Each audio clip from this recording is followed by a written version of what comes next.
Hello everyone. In this video, we are going to talk about the poem Myriad Winged Bird written by Aduri Satyavati Devi. Aduri Satyavati Devi, who was a Telugu poet, she was quite famous for her writings, and because of her wonderful writing, she has won many literary awards. This poem, especially Myriad Winged Bird, had been such an important poem that it has been included in many of the syllabus of state universities. Now, talking about this poem was translated in English from Telugu in 1981, and its English publication was published in 1981. This poem is full of imagery, full of metaphors. It is beautifully written. Let us start with the poem itself. See, through the stanzas, the poet is trying to tell us of her creative process, that how she used to write so beautifully. कि जो उसकी art of poetry है, वो किस तरह इतना सुंदर लिख लेती थी. How it was very easy for her to write. What was the process through which she used to write? She is going to tell us that through the stanzas. Starting with the first stanza, it says that word is a child's play, a dove that creeps into me when I am caught in the midst of the alphabet that gently revolves round my head. So she says word. Now आप जितनी बार भी इस poem में word देखोगे, word is here being used as an metaphor to mean her creative process. तो जहां जहां भी ये word use कर रही है, word is technically her creative process, that how she used to write poetry. So she says word is a child's play. Word is a child's play मतलब जो उसका creative process of writing है, it is like a child's play to her. Now when there is a child and he or she has to play, a child does not need to be taught how to play. It is so easy that they learn it by themselves only. जैसे एक बच्चे को खेलना मुश्किल नहीं लगता, उसी तरह उसकी जो art of poetry है, the poetic process, it is that easy for her. She says it is a dove that creeps into me. Now, what is a dove? Dove is a bird जो कि pigeon family में से माना जाता है, which is symbol of peace. वो कहती कि ये जो word है, it is like a dove to me that creeps into me. Creeps is that enters into me, that crawls into me, एकदम मेरी तरफ जो आ जाता है. When I am caught in the midst of the alphabet. कब? जब when I got confused, when I am reading something confusing, when I am being confused while writing something, it comes to me to bring peace. It comes to me like a dove. जैसे एक dove is a symbol of peace, उसी तरह she says that word becomes a symbol of peace for me. It is like a child's play for me that comes to me when I am caught. जब मैं फंस जाती हूँ किसी confusion में, तो words आ जाते हैं मुझे बचाने के लिए. ये जो मेरा creative process of writing है, मेरा poetic process है, यही मुझे help करता है life की problems में से निकलने के लिए. She says a dove that creeps into me when I am caught in the midst of the alphabet that gently revolves round my head. And then, like these words, a kind of poetic flow comes and saves me from the chaos of the life. Gently revolves round my head. कौन gently revolve करता है? यही word की यहाँ पे सारी बात हो रही है कि word मेरे लिए क्या करता है. Word is like a child's play. एक जैसे बच्चे का खेल होता है, उसी तरह she says that कि मेरे लिए poetry writing है. It is like a dove. एक डव की तरह. अब यहाँ पे आप नोट करते जाइए कि कौन कौन सी इमेजेस यूज की हैं. सबसे पहले she use the image of a dove. So she says that कि it is like a dove to me, एक बर्ड की तरह जो कि पीस का सिंबल है. It creeps into me. Word creeps into me, एकदम मेरे अंदर आ जाते हैं. When I M caught in the midst of the alphabet, when I am confused reading something confusing, जब मैं कुछ मुश्किल पढ़ रही हूँ या मुझे कुछ नहीं समझ आ रहा, तो ये वर्ड मुझे बचाने आ जाते हैं. That gently revolves around my head. और ये मेरे आसपास कहती एक तरफ घूमने लग जाते हैं. ये हेल्प करते हैं मुझे, ये मेरा पोइटिक फ्लो हेल्प करता है मुझे to save me from the chaos of the life. Now in this stanza she says that rolling in the cradle of fairy tales. Cradle क्या होता है? जो बच्चों का झूला होता है. सो she says that rolling in the cradle of fairy tales, she means to say that when I am reading some fairy tale and I get involved in that, जैसे मैं खुद एक बच्चा बन जाती हूँ. when I am reading some fairy tale, कहती जब मैं कोई fairy tale पढ़ रही हूँ.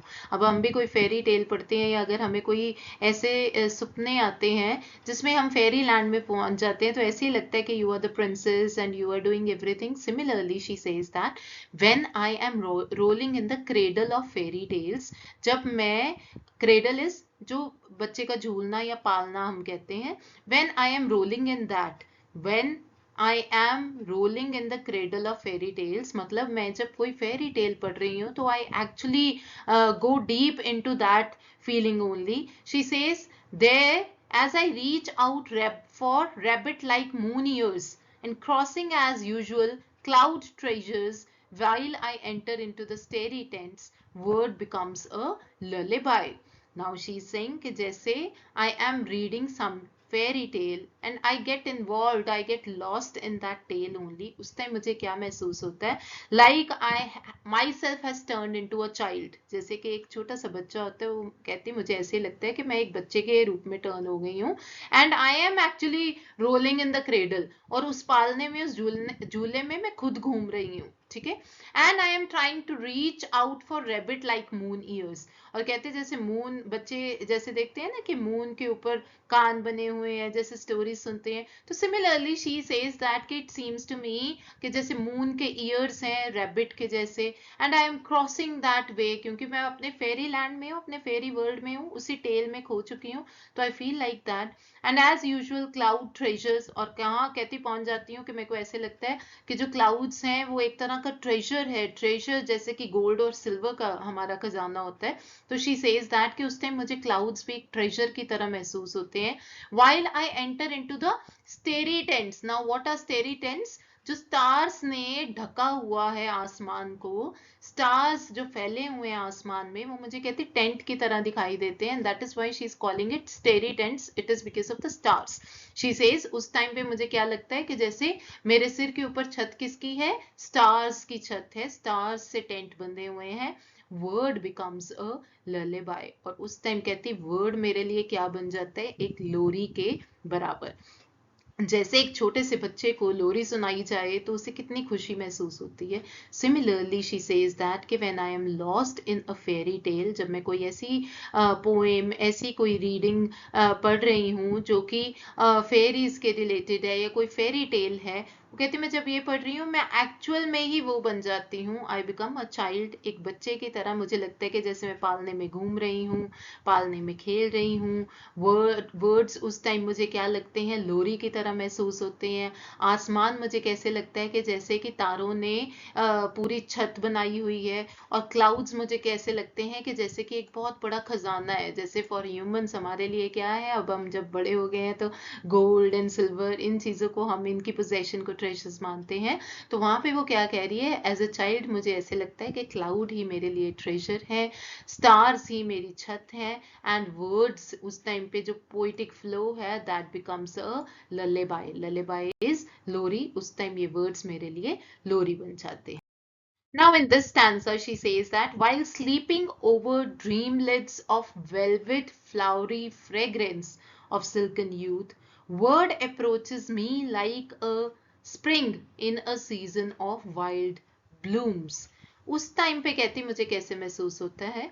She says when I am thinking of my silken youth. सबसे पहले उसने बात की like a child. In this stanza she is talking about her youthful days.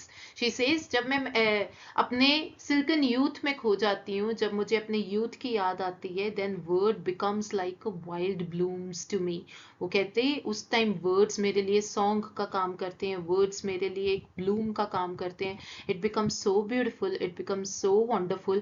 ये मुझे एक song की तरह दिखाई देते हैं. She says while sleeping over dreamlets of velvety flowery fragrance of silken youth, when I am lost in the youthful days, जब मैं अपनी youthful days के बारे में सोचती हूँ, जब मैं उसमें खो जाती हूँ, उस टाइम पे क्या होता है? She says when I am lost in those dreams, the velvety flowery fragrance of silken youth, उस टाइम जैसे कहते हैं ना कि यू आर सो ब्यूटिफुल, ऐसे लगता है कि सब कुछ महक रहा है in the youth. She says that उस time I feel like that the soft fragrance of the silken youth, the soft fragrance of the flowers मुझे मुझे महसूस होती है.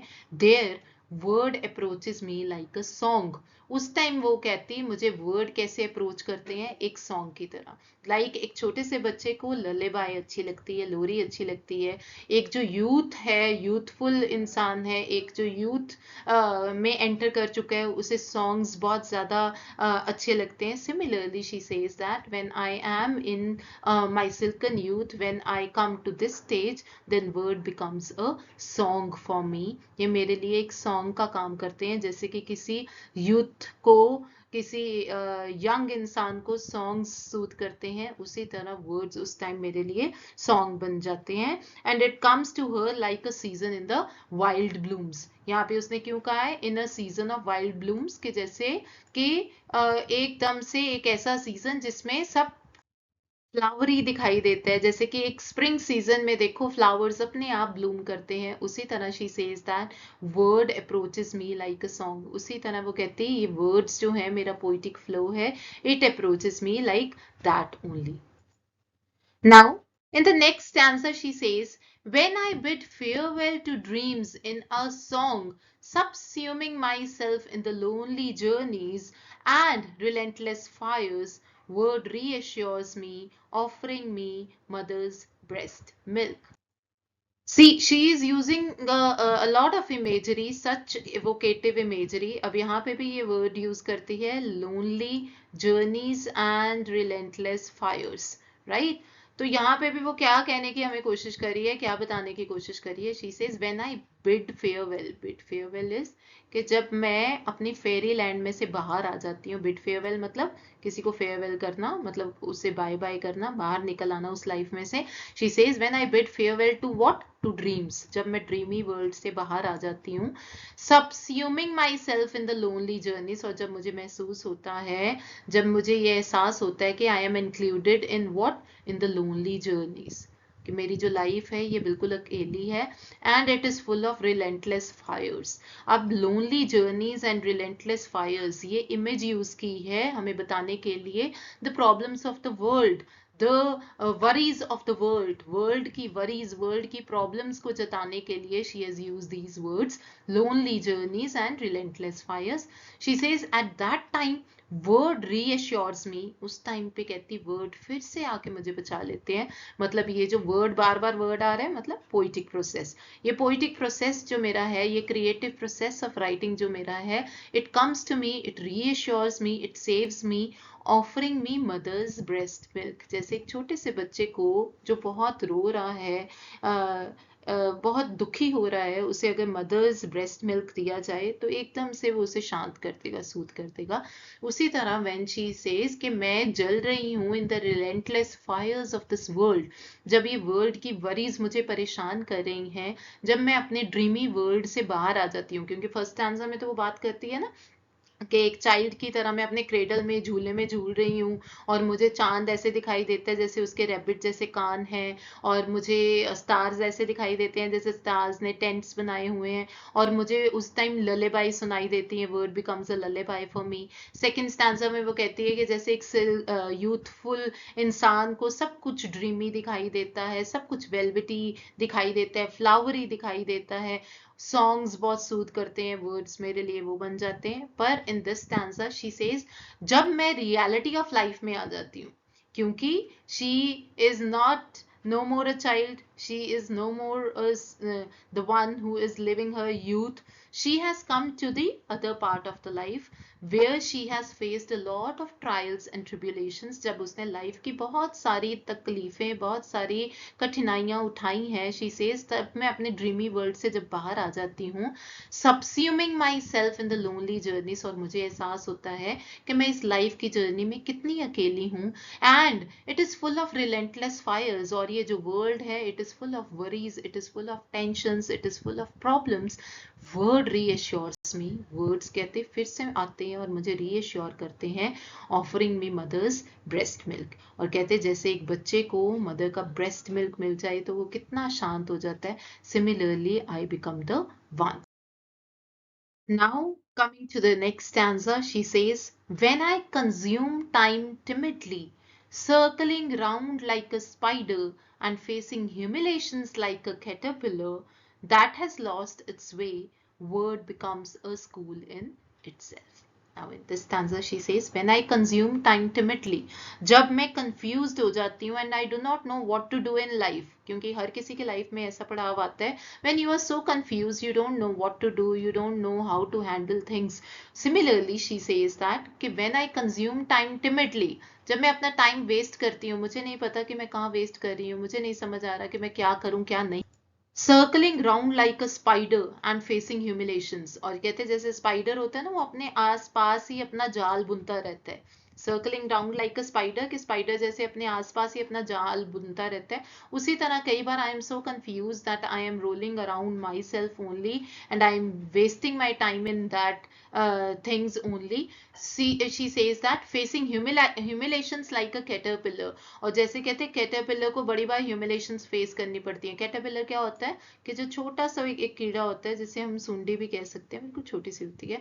शी सेज दैट कि जो जैसे कैटरपिलर को हर टाइम डर लगा रहता है, it is facing humiliations of what, caterpillar is always worried of the predator, उसे हर टाइम डर लग रहा होता है कि अभी कोई ना कोई शिकारी आके उसे खत्म कर देगा, मार देगा. समटाइम्स शी सेज दैट मेरी लाइफ में भी ऐसा टाइम आता है व्हेन आई एम फेसिंग ह्यूमिलेशंस, जब मुझे भी लगता है कि कुछ भी सही नहीं हो रहा, जब मुझे भी समझ नहीं आता what to do and what not to do. At that time when I lost my way, when everything is lost, I do not know how to handle my life, word becomes a school in itself. जैसे एक school का क्या काम होता है कि आपको आपकी होपलेसनेस में से बाहर निकालना, आपको सभ्य बनाना, आपको जीवन जीना सिखाना, उसी तरह she says that at that time word becomes, फिर से वर्ड आ गया, word becomes a school in itself, मतलब जो ये पोइटिक फ्लो है, जो मेरा आर्ट ऑफ राइटिंग पोइट्री है, it becomes a school in itself, ये मेरे लिए स्कूल का काम करते हैं, जो मुझे ऐसे टाइम में भी बचाते हैं. Now, moving to the next stanza, she says, when I join Nightingale's club, smelling poetry and enter the pages of human history, from the fret of life, word cleanses me like a waterfall in a magnetic field of moonlight. She says, when I join the Nightingales Club. Nightingales Club कौन सा होता है? It is not of the bird nightingale. It is basically जब poets आपस में इकट्ठे होते हैं, उसे बोला जाता है Nightingales Club. कहती जब poets आपस में इकट्ठे होते हैं and they are sitting together, smelling poetry is not the literal meaning to smell the poetry. It is like when they are discussing about the poetry that they have written, when they are talking about their compositions जो उन्होंने लिखी हैं, and enter the pages of the human history, और जब वो life के बारे में बातें करते हैं, ह्यूमन हिस्ट्री के बारे में बातें करते हैं, which is full of fret and fears of life, जो कि पूरी जो भरी हुई है. फ्रेट क्या होता है? An irritated state of mind, जब आप बहुत इरिटेटेड हो, जब आप बहुत दुखी हो, जब आपको सब चीजें तंग कर रही हैं. सो शी सेज दैट जब हम नाइटिंगेल्स क्लब में मिलते हैं, सारे पोइट आपस में बैठते हैं and we are discussing the compositions that we have made. Smelling poetry is कि जब हम एक दूसरे के साथ डिस्कस करते हैं कि हमने कौन सी पोएम्स लिखी हैं, उनकी थीम्स को डिस्कस करते हैं, and enter the pages of the human history, और जब ह्यूमन लाइफ के बारे में हम बात करते हैं, लाइफ के फियर्स के बारे में बात करते हैं, लाइफ की इरिटेशंस के बारे में बात करते हैं, लाइफ के फेलियर्स के बारे में बात करते हैं, at that time we become very gloomy. She says at that time word cleanses me like a waterfall.